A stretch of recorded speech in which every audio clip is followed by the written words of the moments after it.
Good morning students. आज हम JMI study point में कविता 2 पढ़ेंगे। पार्ट 2 रामनरेश त्रिपाठी जी की लिखी हुई कविता है। ये पीएचडी 4 आपकी बुक है, आधुनिक कविता, थर्ड ईयर का ये चैप्टर है। तो इससे पहले हम कुब्जा स्टोरी पढ़ चुके हैं। कुब्जा के बाद हमने इसी चैप्टर का भक्त और भगवान वाली कविता को पढ़ा।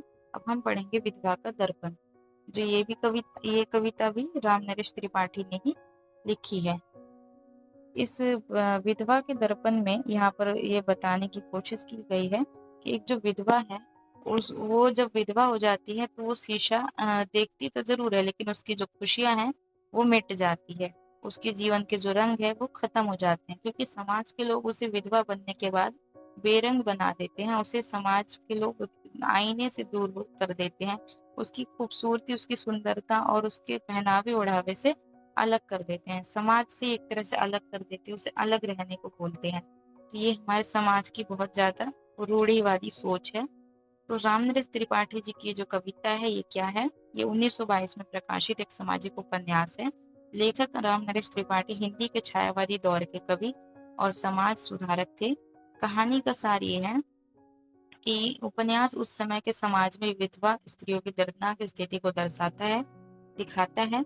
मुख्य पात्र एक बाल विधवा है, जो बचपन में उसकी शादी हो गई तो वो विधवा हो गई। उसके बाद कुछ टाइम बाद वो विधवा क्यों हो गई वो भी रीजन यहाँ पर बताया है। उसका जो पति है, हस्बैंड है, वो मिलिट्री में होता है और मिलिट्री में देश की सेवा करते हुए वो शहीद हो जाता है। तो बहुत कम उम्र में ही वो विधवा हो जाती है, जिसे समाज में तिरस्कार मिलता है। उसे अच्छे कपड़े पहनने, श्रृंगार करने या दोबारा शादी करने का हक नहीं मिलता। लोग उसे अपशगुन मानते हैं। कहानी के जरिए त्रिपाठी जी ने दिखाया कि कैसे विधवा को दर्पण की तरह साफ रहना पड़ता है, पर समाज उस दर्पण पर ही धूल डालता चला जाता है। वो अपने दुख, अकेलेपन और समाज के दोहरे रवैये से लड़ती रहती है। मुख्य मुद्दे ये हैं कि और बाल विधवा, छोटी उम्र में शादी और फिर वैधव्य का अभिशाप होता है। सामाजिक बहिष्कार, विधवा को त्योहारों, शुभ कामों से दूर रखना। पुनर्विवाह का विरोध, समाज विधवा विवाह को पाप मानता था।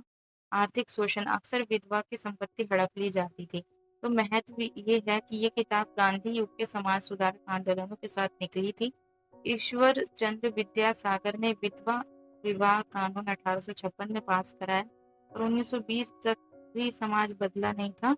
त्रिपाठी जी ने इस उपन्यास से जनता की सोच पर चोट की। इससे पहले की वीडियो में मैंने गलती से आपको ये बताया था कि द्विवेदी युग के कवि थे, ये छायावादी युग के कवि थे और इनकी कविताओं में द्विवेदी युग की तरह एक बदलाव की भावना दिखती है, इनकी कविताओं से दिखता है। तो यहाँ पर बात हो रही है कि ये जो बुक है वो पहले ही पब्लिश हुई थी, लेकिन 1920 के टाइम तक भी समाज में जो है बदलाव नहीं हुआ था। और ये समाज त्रिपाठी जी ने इस उपन्यास से जनता की सोच पर चोट दी है। त्रिपाठी जी का मकसद ये था कि दर्पण की तरह समाज को उसकी बदसूरत सच्चाई दिखाना जरूरी है। वो चाहते थे कि लोग विधवा को इंसान समझे, बोझ या अपशगुन नहीं। किताब छोटी है पर असर बहुत बड़ा करती है। आज भी हिंदी साहित्य में विधवा जीवन पर लिखी महत्वपूर्ण रचना में गिनी जाती है।